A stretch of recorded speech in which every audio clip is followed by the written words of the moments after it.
इतनी बार बद्रीनाथ आने का अवसर मिला, लेकिन जो अनुभूतियां अभी अनुभव कर रहे हैं, ऐसी अनुभूतियां पूर्व में भी कभी अनुभव में नहीं आई हैं।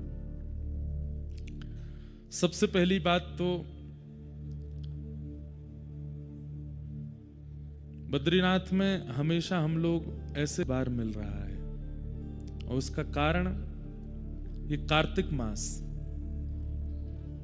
भगवान का अति प्रिय दामोदर मास, कार्तिक मास। हमारा कितना बड़ा सौभाग्य है कि इस कार्तिक मास में हम लोग भू वैकुंठ बद्रीनाथ में विराजमान हैं।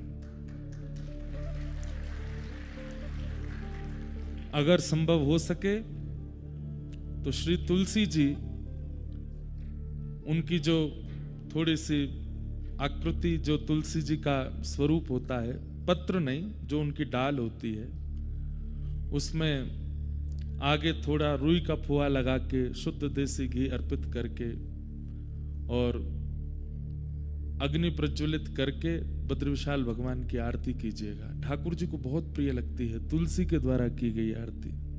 और कार्तिक मास में विशेष रूप से हमारे वृंदावन में दीपदान होता है, मंगला में ठाकुर जी के दर्शन, यमुना जी का स्नान और तुलसी से आरती। ये ठाकुर जी की विशेष प्रिय आरती है। कहते हैं कि जबरदस्ती तोड़ना नहीं, कहीं सूखी तुलसी जी का पौधा हो, उसकी सूखी हुई टहनी हो, उससे आरती कीजिए।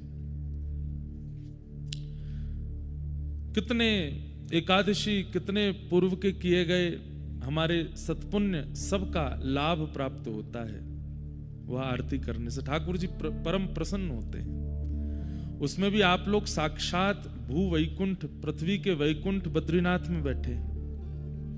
बंधुओं, ये स्थान मूल रूप से तो महादेव का है।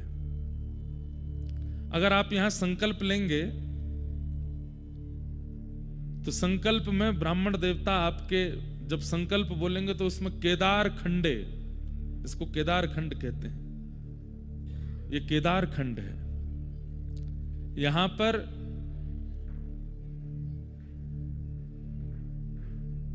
किराए पर हैं हमारे बद्री विशाल भगवान। नारायण भगवान तो यहां किराए पर रह रहे हैं। ये मूल रूप से क्षेत्र तो महादेव का है। और जिन केदारनाथ भगवान का आप लोग दर्शन करते हैं, वे केदारनाथ प्रभु पहले यहीं विराजमान होना चाह रहे थे, क्योंकि पूरे हिमालय में सबसे व्यवस्थित स्थान बद्रीनाथ है।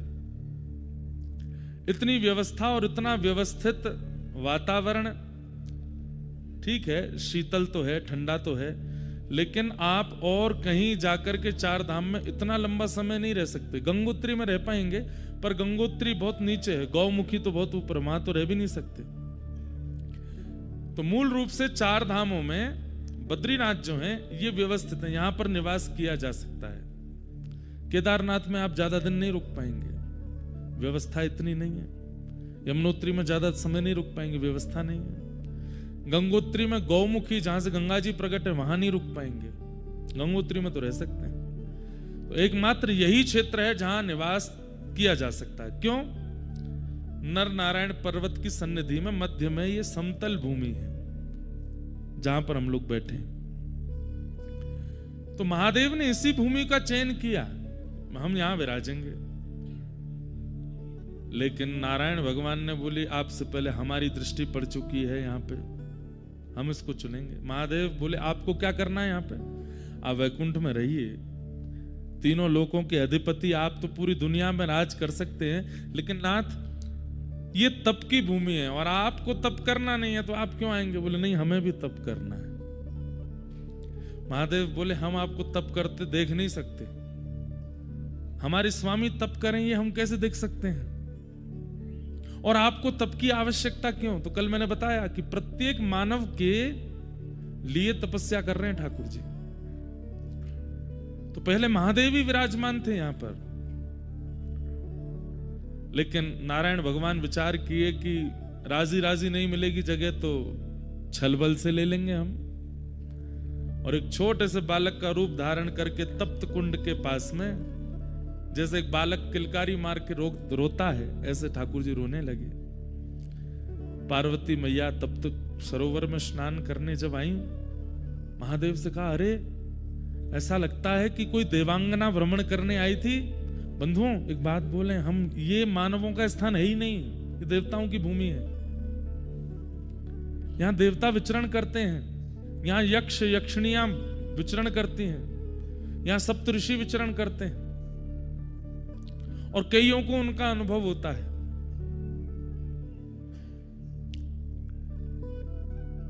बस कभी अनुभव हो उससे डरिएगा नहीं। जैसे ही अनुभव हो कि कुछ विचित्र है, या तो छोटे कद का कोई दिख रहा है या बहुत विशाल कद का कोई दिखा, नारायण नारायण नारायण नारायण नारायण बस बोलते रहिएगा, डरिएगा नहीं, भयभीत मत होइएगा, क्योंकि ये भूमि उन्हीं की है। उनका यहाँ पर स्वाभाविक दिख जाना हो सकता है हो, और जून जुलाई के महीने में तो शायद होता ही नहीं है, क्योंकि भीड़ इतनी होती है।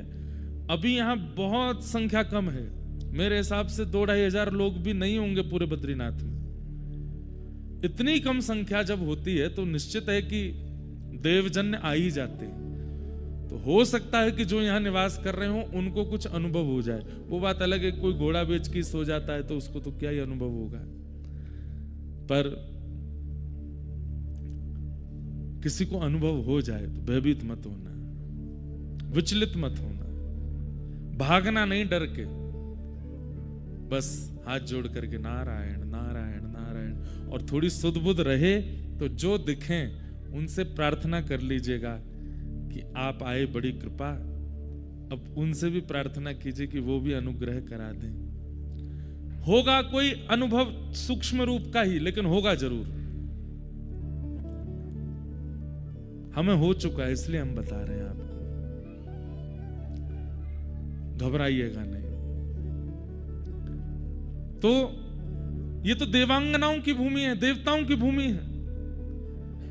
तो छोटे से बालक को देख के पार्वती जी महादेव के पास गई और जाकर के बोली, ऐसा लगता है कोई देवी अपना बालक छोड़ गई है यहीं पे, हम इसका पालन पोषण करेंगे। महादेव बोले, रुक जाओ, मुझे तो ये बालक मायावी लगता है। इतनी भयानक कड़कड़ाटी ठंड में कोई माँ अपना बालक कैसे छोड़ के जा सकती है, वो भी देवी। अब भाई इंसानों की बात तो कुछ भी, इंसान तो कुछ भी कर सकते हैं, पर देवी देवता। पार्वती जी बोली, आप हर जगह अपना ज्यादा दिमाग मत लगाया कीजिए, हो सकता है भूल गया हो कोई, ऐसे नहीं होता, ये मायावी बालक है, हम इसको नहीं लेंगे। पार्वती जी बोली, नहीं हम तो इसको रखेंगे। और जहां बद्री विशाल भगवान विराजमान है वहीं पर उनको विराजमान कर दिया, और खेलने के लिए बद्री फल यानी कि बेर, बद्री का मतलब क्या होता है, बेर। इसको बद्रीनाथ क्यों कहते हैं, 2 कथाएं हैं, सुनिएगा दोनों। तो बद्री फल यानी कि बेर, वो गेंद की आकृति का होता है। अब महादेव तो तपस्या में रहते हैं, उन पर कहां से खिलौना आए, तो बद्री फल ही दे दिया बालक को खेलने के लिए। छोटा सा बालक अपने कभी मुख में लेवे, कभी हाथ लेके उसको घूम घुमा के देखे। पार्वती जी तो बड़ी आनंद में है, लेकिन महादेव कह रहे हैं, हमको पता नहीं क्यों जब से ये बालक आया है तब से हमको ऐसा लग रहा है कि कोई माया है। पार्वती जी छोड़ो, आप तो ऐसे सोचते, चलिए तप्त सरोवर में स्नान करके आते हैं। महादेव बोले, इसको भी ले चलो। नहीं नहीं, बाहर सर्दी बहुत है, हम इसको नहीं लेके जाएंगे, हम चलते हैं। दोनों गए, स्नान करके जैसे ही लौटे तो कपाट बंद। पार्वती जी बोली, इतने बड़े बड़े दरवाजे बंद कैसे हुए? महादेव बोले, हमको तो पहले ही लग रहा था वो बालक मायावी है। जैसे ही दोनों दरवाजे खोले तो खुले नहीं। खूब प्रयास किया, महादेव ने क्रोध में भर करके जैसे ही अपने भुजा का प्रहार किया तो द्वार जैसे ही खुला, आहा, शांताकारं भुजगशयनं पद्मनाभं सुरेशम। जो शेष शैया पर शयन करते हैं, शांत जिनका आकार है, पद्मनाभ जो हैं जिनकी नाभि से कमल प्रकट होता है। एक बात आपको बताएं, कमल ब्रह्मा की रचना नहीं है, कमल भगवान की रचना है, इसलिए भगवान को बहुत प्रिय है। ब्रह्मा जी ने पूरी सृष्टि बनाई, मुझे आपको बनाया, पर कमल ब्रह्मा ने नहीं बनाया। इसलिए आप चाहे जो भी कुछ प्रस्तुत कीजिए, ठाकुर जी की प्रस्तुति में वो वस्तु अति प्रिय है जो ठाकुर जी ने बनाई है, या लक्ष्मी जी ने बनाई है, या किशोरी जी ने बनाई है, या महादेव से प्रकट हुई है। कमल भगवान से प्रकट हुआ है, बल्कि विधाता कमल नहीं बनाते, कमल विधाता को जन्म देता है, कमल पर विधाता आते हैं। विश्वाधारम, पूरे विश्व के आधार जो हैं, ऐसे वेद वर्णम शुभांगम लक्ष्मीकांतम कमल नयनम योग भीर ध्यान गम्यम वंदे विष्णुम भव भयहरम सर्वलोकैकनाथम। ऐसे ठाकुर जी प्रकट हो गए और दोनों भुजा अपने घुटने पर रखी हैं और तपस्या की मुद्रा में ठाकुर जी विराज गए। महादेव हाथ जोड़ के बोले, भगवान आपको तप की आवश्यकता क्यों है? किसकी प्राप्ति करना चाहते हैं? किसी की नहीं, बस मानवों के सुख के लिए तप करना है। ये संसार के जीवात्मा प्रसन्न रहे, ये संसार के जीवात्मा कर्मफल प्राप्त करें, उनके लिए तप करना है। तो बदरी फल से जो बालक खेलते खेलते नारायण के रूप में प्रकट हो गए, इसलिए भी इनका नाम बद्रीनाथ है।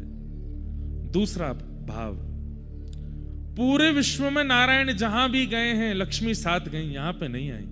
क्यों? तपस्या में पत्नी साथ नहीं आएगी।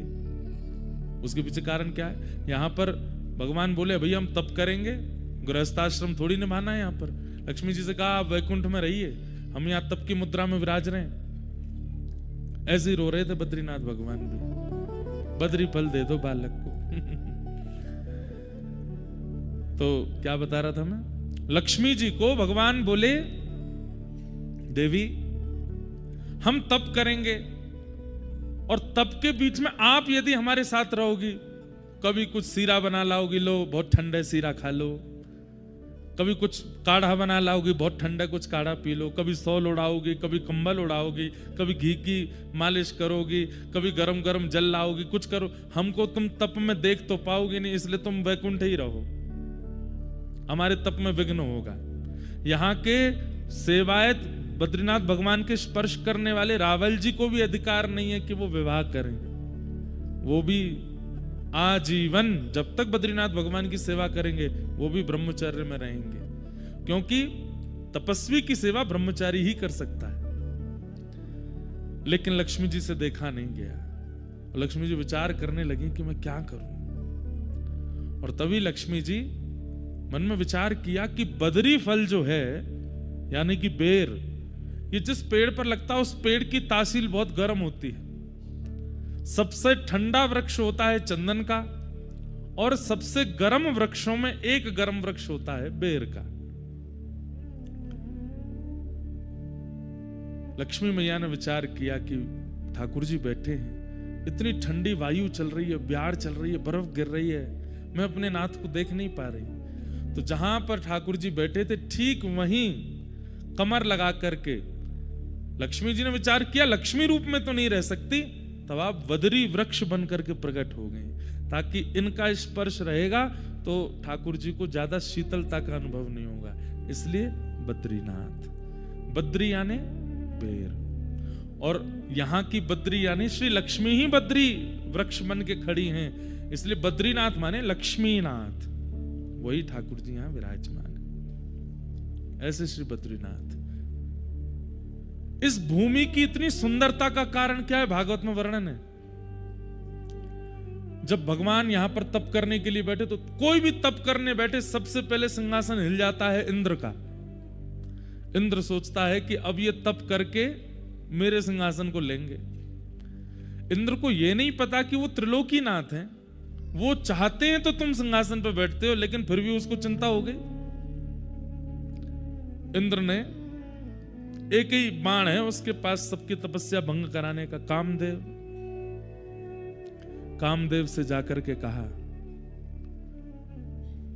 ये हमारे तप कर रहे हैं ठाकुर जी, इनको कहीं ना कहीं इंद्र की पदवी चाहिए, आप जाकर के कुछ योजना बनाओ। कामदेव बोले तुम पे एक ही काम है, कोई भी तप करने बैठता है मुझे भेज देते हो। महादेव ने जला करके भस्म कर दिया था मुझको, नारद जी से तुमको कुछ हुआ, नारद जी के लिए भेज दिया, यही करते रहते हो। अभी भगवान तप कर रहे हैं, करने दो उनको। वो नहीं नहीं नहीं नहीं, देवलोक की रक्षा के लिए जाओ। तो कामदेव जब आता है, कोई ऐसा नहीं कि वो पुरुष, वो माहौल बनाता है ताकि चित्त में काम का प्रादुर्भाव हो। और माहौल के लिए उसने क्या किया?